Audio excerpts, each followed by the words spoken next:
There's been something I've been thinking about a lot lately. It's something you won't learn in your economics class at uni. It's something that can make or break your career. It's about how to turn anger into something highly essential for your progress in work and in life. Now let me tell you why I am uniquely qualified to talk about this. For one, I've studied economics in combination with another subject for the past 4 years, so I know that side. And I've also had the pleasure to be working full-time during all that time in the real business world. I'm talking about talking to investors, founding my own startup, and really fulfilling a vision that's in your head. So you could say I have learned to love both sides. It started when I was 15 years old. I always wanted to be my own boss and have my own startup, so naturally I started looking up books that were about entrepreneurship. I started buying up all the books that the students used in the first semester. I was about 17 and I read every one of these books. I highlighted every word, not only because my English was not strong enough and I had to look up every word, but also because it was very interesting and new to me. So after every book, I was hoping to find an idea that I could work on myself. But sadly, that moment never came. And I was wondering if reading all these books was actually the right way to go about this. I started looking elsewhere for answers. I started reading Fortune and Forbes magazine. I was hoping for some in-depth interviews with some personalities like Marissa Mayer, Sheryl Sandberg. I was looking for people to look up to, and yeah, these magazines did a great job in doing that. I understood why these amazing personalities would move their business in one direction instead of the other, but still, it didn't quite motivate me to get off that damn couch and stop watching Netflix. You know how difficult that can be. So yeah. My sister picked up on my mood. She literally picked me up from that sofa and was like, Aya, we need to go shopping just to get your mind off of things. So you do something else than just reading books and magazines at home all alone. I was like, okay. Guys, that was her best idea yet. Let me tell you a little story on why. We went to a sneaker shop, and there, the guy would show us automatically to the women's section. We were looking for some cool sneakers with crazy patterns and bright colors. And what we would encounter in that women's section, maybe you know, it's not what we were looking for. These shoes were kind of boring, kind of basic. I mean, you see what kind of shoes I like. It's not what I wanted.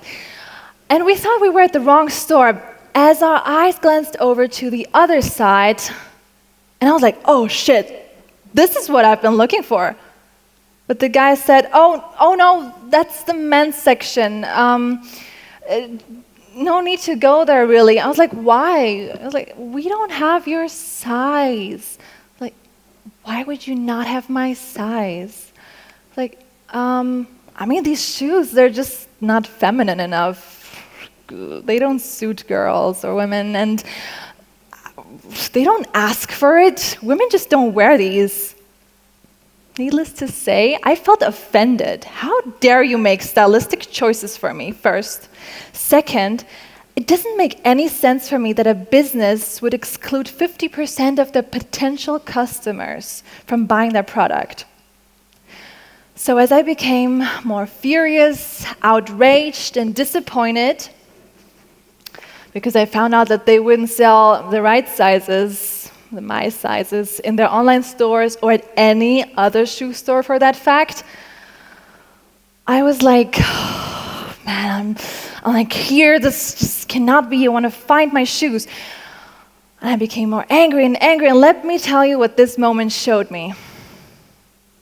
That being pissed off was actually the best thing that happened to me. Because then and there, I realized I had a business idea.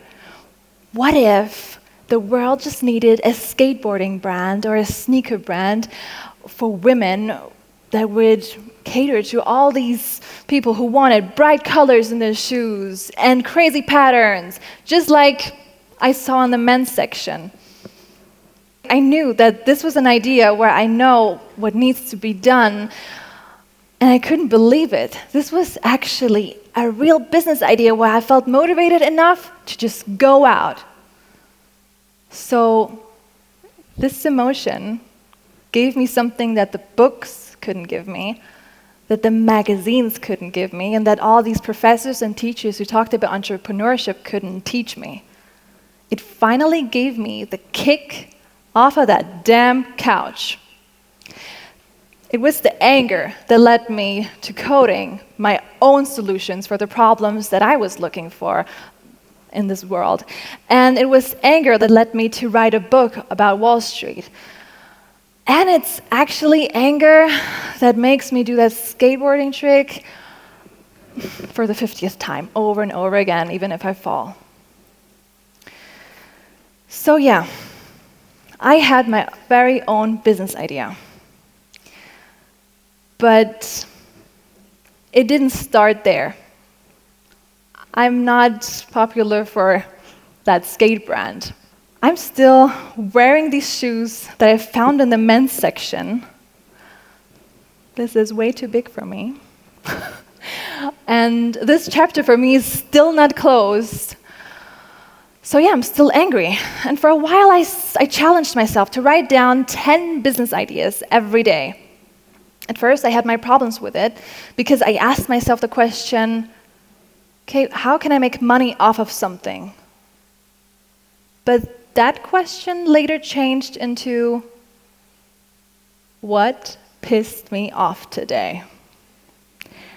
And how can I make something, or how can I make sure that I'm not pissed off tomorrow about the same thing, obviously? So I started having lots of ideas, just straight out of my head onto that blank paper. So if you struggle with this, if you want to come up with your own idea for your next project or a business, maybe the question you need to ask yourself is, what pissed me off? And what can I do about it? Yeah. Thanks so much.